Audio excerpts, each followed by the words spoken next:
Club. Okay. Put your hands up if you're ill melt. Thank you very much for joining this episode of Film Club. I'm one your host, Annie Harrison. To my right, as always, it's the completely healthy Annie Dalton. He's a host of Cold and Flu. Every single week in Film Club, we invite you along to watch a film with us. We dive into some of cinema's best before coming back here to talk it out. Andy, this week it comes my recommendation From Painted Jaguar. I was going to say Black Panther. Oh, it might have come from Black Panther instead. Thank you very much for your recommendation. We are taking a look at Kelly's Heroes. With Clint Eastwood and a few others, Donald Sutherland and a few more. A film about it's World War II, and they're like just chilling out, their crew, and then it's like they find this kind of like Nazi guy, and he's like, oh yes, there's loads of gold here. So they decide to go like kind of behind enemy lines to get this gold. Really reminded me of Battlefield Bad Company. Just for a second, he doesn't just find a Nazi guy who tells him, he gets him drunk. Yeah, true. Yeah, he gets him drunk and then like kind of gets it out of him. So a former lieutenant that turned private, Clint Eastwood. But yeah, this had serious Battlefield Bad Company vibes to it. What did you think, Mr. I'm not too keen on war films? Despite it's a war film, but it's kind of like a bit of a comedy. Well, since I made that statement, we were talking about this the other week, wasn't it? That since I made that statement, like there's a bunch of war films that I do really enjoy, like Thin Red Line, Full Metal Jacket, tons of stuff which are really good. I really enjoyed this. It's not going to go down as like one of my favorite films ever. No, I agree. And in fact, I think going into it knowing it was a comedy hurt it a little more for me. I agree. I was looking for the comedic moments, the timings and that, and I was thinking that's more serious than it is comedy. It's way more. No disrespect to Painted Jaguar, you know. Oh no, but, no. Yeah, the film does so much more that we'll get into in a minute. Yeah, but like, at first, it's not overtly comedic. It's way more subtle. Yeah. It's way more ingrained into the nature of like it's almost this commentary on war in some ways, but not always a commentary on World War II. I think actually, given the time period this is made in, and some of the conflict that comes up and some of the drama that comes up and what the characters are going through, this is actually a lot of commentary on Vietnam that's been like retroactively put into a World War II setting. Yeah, so basically saying like, yeah, we're doing a film about World War II, but we're actually on the topic of what's going on at the moment. Yeah, because I mean, this was 1970, yeah. So like, again, like it's all around then. I don't really know the times of the Vietnam War. I know it was over a long period of time, but yeah, I completely get the vibe of that. I do completely get you there. And I was going to say something on that. You carry on anyway. So I think I want to talk a little bit about Clint Eastwood. Yep. Because Clint Eastwood, we talked about a little bit recently, actually, with $1 Million Baby. Yeah. And something else. We like our Clint Eastwood. Love Clint Eastwood. Not his best performance. I think it's because it's like you said, it's a bit subdued. This film, not subdued. It's a bit in terms of he's not the one with a stellar performance. He's not the one out there. It's not a Clint Eastwood kind of performance as we know. It's more so like he's leading the way. He is the man. It's almost like they got him into this film because it's Clint Eastwood, where it's everyone else around him that's got the eccentric personalities and the moments to shine and all this. Not that Clint Eastwood doesn't, but for him it just seems like I'm just going to be the level here and people can be above or below it, but I am the staple throughout this film. So we can't really tell how much this plays into it, but apparently a different director was signed on for this film at some point. Okay. And that's when they signed Clint Eastwood. And then after that director left, Clint Eastwood was still signed on for the film, so kind of contractually had to do it. I don't know if that's reasoning for it. He's totally fine. He's not bad. Yeah, exactly. He's not bad at all. He's just he's very much the straight man. Everyone else is zany and he's the straight man. Exactly. And then you have someone like Donald Sutherland. Oh, unreal. Like, honestly, I haven't seen much from Donald Sutherland. He's kind of like earlier films. And he just made me laugh in this. Ever since his inclusion in this film, like when he's up there in the ammo boxes like this, and he comes down and starts barking, and like I see where this is the comedy of the film going through. The fact that they're going through these tanks shooting everyone with this like lovely music chilling out. These guys are going, yeah man, like this, and just like, yeah, all right, babe. This it's fucking hilarious. He nailed that role. He just had fun. Oh yeah, and like well played to the guy, because honestly, like everyone loved him as a character, and he was just go with the flow, like a hippie who just didn't mind death, really. A non-anti-violence hippie. A non-anti-violence hippie. Yeah. That sounds a bit negative. Stop with these negative waves, man. That's what I mean. It was stuff like that. The fact that they're getting brought up, I was laughing my head off me. I really, really enjoyed his character. Like you said, so like the contrast there with Clint Eastwood, he was like he was the most eccentric one.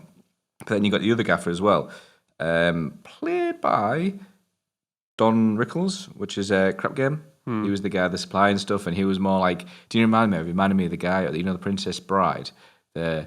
Inconceivable. Yeah. Remind me of that kind of guy, like, it's a bit goofy, that kind of like always complaining and everything like that. So I was like, I was getting good things from him. I was like, yeah, go on, just crack on. Hey, you want to carry this machine gun LMG? Trying to pay that guy. Oh no, yeah. I was like, I'll pay you $50. I don't have it right now, but I'll pay you it. He gets really mad that he won't carry it. It's so funny. So there's those moments in this film that are great, like the comedy aspects of it. But then you kind of turn that on its head and you see some like quite. For me, I'm looking at like I watched a lot of war films when I was younger. Like me, my dad, my brother used to be huge into them. What I really like about this, and you can see its influence on films like Saving Private Ryan, is the use of strategy in this. And what I mean by that is, if you look at a war film, you might be like, oh yeah, I've got to get to A and B, on the way, kill a few people. That's the war film. There's many that follow that kind of route, and it's not bad, but it's very. It's formulated sort of thing. Whereas this, what they do better is like they see that like tank come up through. When they go through the minefield. Obviously, you've got to go minefield. It's like we'll leave you there. You're exposed, but we'll come in. They'll go for the flank. Yeah, which is what you do in a war film. They go for the flank. They come through. Obviously, they win the battle. But my favourite, this is when I was fully into the film. My favourite bit was with the three Panzers, and they come in and they go through the rooftops. They do this. There's about 10, 15 minutes of setup for this incredible fight that might not last too long, but it's so strategic like this. And you're thinking, these are fucking guys that, yes, they're going out there behind enemy lines, AWOL, to get this gold and stuff, but they fucking know what they're doing. Like, they're going through all this stuff, and I was like, you don't see that kind of strategy in a film that often. You might see it in the bigger classics. I mean, there's stuff like I haven't seen that, like... sorry, go on. No, I was just saying, there's many classic war films I haven't actually yet seen, but there's many I have seen, and they don't tend to go in that strategy that much. It's more like... let's just go a linear way from A to B. They don't have that kind of thing. All that stuff as well, I think, really helped endear me towards it a little bit. It took away the elements of a war film I typically don't like, and that's when things become just guns and explosions for a couple of minutes. And if anything, there's a small element of that in this film. It's the bit I don't like. And it's when Donald Sutherland is taking his tanks to them, and they walk into camps and just destroy the camps. I'm like, at that point, I went, okay.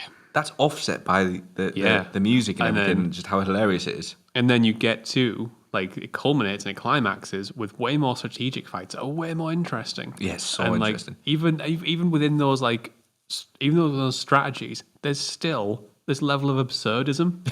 We're going to ring these bells and, like, we're going to hide the sound of our tanks behind these bells, while the guy who we need to talk to can't hear us in the tower because he's standing next to the bells. What about when that tank comes through, it's a hidden tank and it can't turn around? The tank can't turn around. Oh, it hits a wall. It hits a tree. And you're like, for fuck's sake, it's hilarious. It's brilliant. So in that, I think this film was great. I did struggle in the pacing at the very start. The first half, it took a while to get to the part where I got to it. It's had so many negative waves all the time. No, but did you not feel that at all? Yeah. Yeah, I totally did. I struggled to get to that ramp of its peak, and then I feel like it just went high like that. Yeah. Like once it gets there, it's great. It's fucking awesome. The concept for it is phenomenal. Yeah, I love the concept of like it's almost the good, the bad, and the ugly. Like there's hidden treasure out there, and you're like, we're gonna go find this treasure, and it's a little bit of that, and like that's the entire premise of the film. Battlefield Bad Company, but it takes a while to get to it. Yeah.